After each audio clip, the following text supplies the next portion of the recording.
So my argument is that the best way to survive is, number one, be a regional hegemon, and number two, make sure, to put it in Pentagonese, that's a foreign language, make sure you do not have a peer competitor. What does that mean? Make sure that there's no other state in the international system that is a regional hegemon. Now you're probably saying to yourself, why does it matter to the United States if China's a regional hegemon or Germany is a regional hegemon? It all revolves around the concept of freedom to roam. Now you're saying to yourself, what is he talking about, freedom to roam?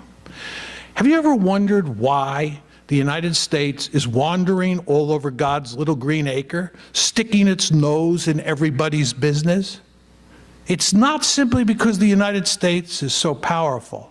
It's also because we are free to roam.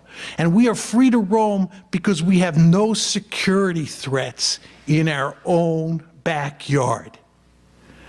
And what the United States cares about greatly is not allowing a situation to develop where a country dominates Asia or dominates Europe the way we dominate the Western Hemisphere, because it will then be free to roam. Hi there, my name's Jeff Collins. I'm a PhD student at Carleton U, and my question has to do less about China, more effect on the U.S. as a regional hegemon. Yes. And again, to take that long-term 50-year view, Western Hemisphere, Americas, I was wondering if you can comment on Brazil and its rise as an economic and military power in the South, and potentially, is there any tensions you see in view of your theory down the road in relations between the U.S. and Brazil? Thanks. Yes.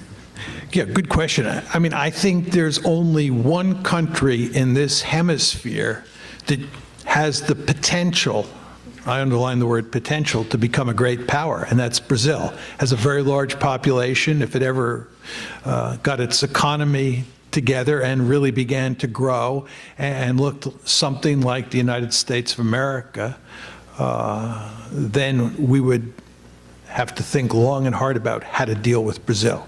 You understand, it is not in America's interest to see a strong and powerful Brazil in this hemisphere. Hardly any Americans will ever say that publicly.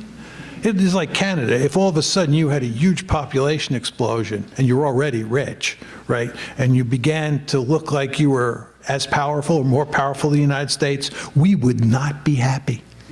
Would not be happy.